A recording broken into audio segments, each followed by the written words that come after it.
confirm na daw talaga. Siguradong sigurado na sila na fake news ang binalita ni Junior na nahuli daw si Zaldico. Hindi raw talaga nahuli si Zaldico. Pero wag ka, hindi nagpapauli si Junior dito. May update siya kay Zaldico. Pero bago natin panoorin yan, eto muna tayo kay Attorney Harry Roque na kung saan confirm daw ayon sa kanya na hindi talaga totoo na nahuli si Zaldico at fake news ang Pangulo. O eto, ang video. Hello! Magandang araw po sa inyong lahat. Napakaganda ng gising ko. Dahil nakakuha na po ako ng kumpirmasyon. Lahat ng sinabi ng Presidente Marcos Jr. aka Bangag tungkol kay Zaldico ay fake news. Kumpirmado po, hindi siya naaresto. Kumpirmado po, hindi nakadetena si Zaldi. Kumpirmado po, ligtas si Zaldico. So mga Pilipino, mga kababayan, ayan po, for the record, ang ating Presidente ang siyang nagkalat ng fake news. Confirmed. Nako. Pero nais ko rin pag-usapan, bakit ba nagagalak tayo na fake news yung pagkaka-aresto kay Zaldico? Hindi ko naman po sinasabi na hero si Zaldico, ha? Hindi ko po sinasabi na walang pananagutan si Zaldico. Darating ang punto na kinakailangan harapin din ni Zaldico ang pananagutan. Pero sa ngayon, importante kasi yung siniwalat ni Zaldico. Correct. Hindi po pwedeng magmilinis ang ating Presidente, aka Bangag, at sabihin na ang kanyang administrasyon ay sineryoso ang korupsyon dahil si Zaldico ang nagbigay testimonya na ang Presidente ang arkitekto ng korupsyon pagdating po sa flood control scam at sa scam ng infrastruktura. Tama. Hindi po mabubura na bagamat siguro may pananagutan si Zaldico kung hindi siya nagsalita na siya mismo ang nag-deliver ng 25 billion na kupit pa ba yun? Napakalaking kupit naman yung 25 billion na yun na kinurakot kay Marcos Jr. Wala tayo ngayong testigo na naglantad ng ganyang katotohanan. At siyempre, hindi gaya ni Madriaga. Kapanipaniwala ba si Zaldico? Well, siyempre, unang-una, wala naman pong talagang magdududa na si Zaldico ay malapit na malapit, hindi lang doon kitang baluslos, kundi kay Bangag Jr. mismo. Bakit? Dahil alam natin na supporter na talagang matindi si Zaldico ni Marcos Jr. Nung kampanya, ako, tatayong testigo na yung Agusta helicopter na pressurized na merong sariling radar, kaya kaya niya lumipad sa ulap, no? Naiwan kaming lahat dahil yung helicopter lang ni Bangag ang merong radar nung kami nagpunta sa saan ba yun? Sa Apayaw ba yun? Yung kila Bernos papunta ng Kalinga, hindi na kami nakasunod dahil siya lang yung may helicopter na may radar at maulap. Yan po, gamit yun. Helicopter yun ni Zaldico. At hindi naman kaduda-duda, walang nagdududa na napakalapit niya kay Tambaluslos dahil siya ang talagang Committee on Chairperson. Kaya Chairperson ng Committee on Appropriations. At siyempre, hindi po talaga kaduda-duda na alam ni Zaldico kung ano ang mga in-insert ni Marcos Jr. dahil siya ang chairperson ng Committee on Appropriations sa House. Bakit mas importante pa yung papel niya sa pagbuo ng budget kaysa sa senador pagdating sa pantao ng budget? Kasi nga po, lahat ng appropriations dapat magsimula sa Kamara. So araw-araw lang yung mga senador, happy na sila kung collectively meron silang 150 billion na insertion na pagkakakitaan dahil 24 lang sila. Diba? So, wala pong kaduda-duda, may kredibilidad si Zaldico, hindi gaya ni Madriaga na dinidinay ngayon ni VP Sara na hindi man lang niya kakilala yung Madriaga yan at tanging ebidensya niya na magkakilala daw sila ay larawan. Tapos kayak-iyak pa. Ano naman natin, pag politiko na no? Talaga namang ikay nagpapapicture-picture. No? Otherwise, walang buboto sa'yo, di ba? Correct. So yan po ang kahalagahan ni Zaldico.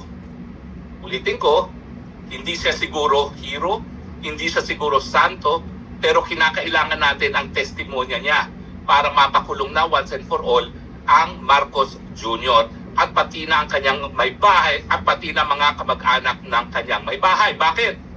Kasi si Zaldico rin na nagsabi na pati pagkain pinagkakitaan. Di ba? Yung smuggling ng agriculture, bigas, asukal, Matindi isda, yun. lahat na pinagkakitaan. Yan ang sabi ni Zaldico. Now, yung bang sinabi ni Zaldico may koroborasyon, siyempre po, sino makakakorobore? Ngayon po, hindi nagsasalita yung Amina, yung dating DPM. Pero yung 100 billion, hindi mailalagay yan na hindi alam ni Amina. Alam po niya yan. Amina, taga-UP ka pa naman. Ano ba yan? Nasaan na yung dugo mong scholar ng bayan? Isiwalat ng katotohanan. O, hindi lang po si Amina makakakorroborate niyan. Yung maglolo na Bersamin, CJ, ulitin ko, ano ka ba? Chief Justice ka. Pag ikaw, tinago ang katotohanan, anong ehemplo, anong mensaheng pinararating mo sa mga kabataang mga abogado? Okay lang mandarambong, okay lang tagong katotohanan.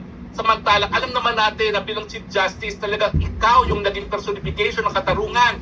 Kaya magsalita ka na. Ano ba naman yan? Ang katarungan ng sambayan ng Pilipino.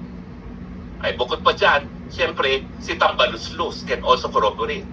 Wag silang makampante ni si Tambaluslos, hindi kakanta. Siyempre kapag nagkaipitan na, save yourself, Tambaluslos. Pero, gaya ng aking advice kay Zaldico, walang kasiguraduhan na wala kayong kahit anong pananagutan. Baka meron naman. Pero, siyempre, kung wala ng ibang testimonya ang mapipresenta para maparusahan si Marcos Jr., yan ang iyong dahilan kung bakit kayo po pwedeng mabigyan ng testimonial immunity. In fact, ang hamon ko sa inyong dalawa ngayon, Tambaluslos at Zaldico, mag-unahan na kayo. Gawin nyo ng sworn statement ang inyong mga nalalaman. Ipa-deposition nyo na. Ipa-perpetrate nyo na ang testimony ninyo. Pwede namang kunin ang testimonya ninyo sa isang notary abroad at po pwede nang ipa-apostil yan. Hindi na kinakailangan pumunta pa sa opisina ng konsulado. Dahil sa mga nalalaman ninyo, talagang may banta sa mga buhay ninyo. At ang tamang gawin... Nako, ano kaya ang totoo? Nahuli nga ba si Zaldico? Kasi itong si Atty. Harry Roque, siguradong sigurado sila na hindi daw talaga nahuli itong si Zaldico. Pero wag ka. Itong si Junior, may bagong update kay Zaldico ngayon. Ito, panoorin natin ang video. Sa inyong lahat. At magbibigay na ako sa inyo ng pahayag tungkol sa kalagayan ni Zaldico. O yan na. Nananatili po siya sa kustodiya ng Czech Republic at isinasagawa natin ang lahat ng mga kinakailangang hakbang para sa kanyang pagbalik dito sa Pilipinas. Inutusan ko ang Department of Justice kasama ang Department of Foreign Affairs na pangunahan ang pakikipag-ugnayan sa mga otoridad ng Czech Republic upang matiyak na maayos at naayon sa proseso ang lahat ng kinakailangan. Magpapadala rin ng high-level coordination team upang tutukan ito. Ang ganitong mga proseso ay may sinusunod na mga legal na hakbang sa pagitan ng mga bansa. Kaya nangangailangan na sapat na panahon upang maisagawa ng tama. We will bring Zaldico home and we will do so in accordance with the law. Kasi dito sa sinasabi po ni Atty. Harry Roque tungkol po sa update dyan kay Zaldico, marami pong naniniwala sa kanya. At ito ang sabi ng mga netizens ha.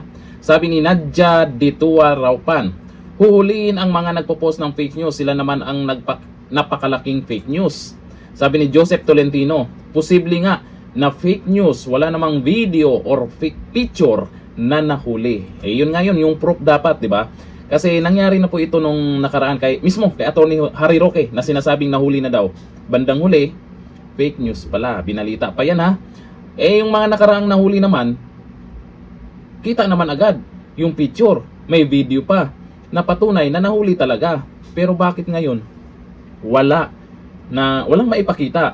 Tapos ito na, may mga nagsasabi ng fake news daw. Ito si Atty. Harry Roque. Ang balita ko si Maharlika din ay ganun din.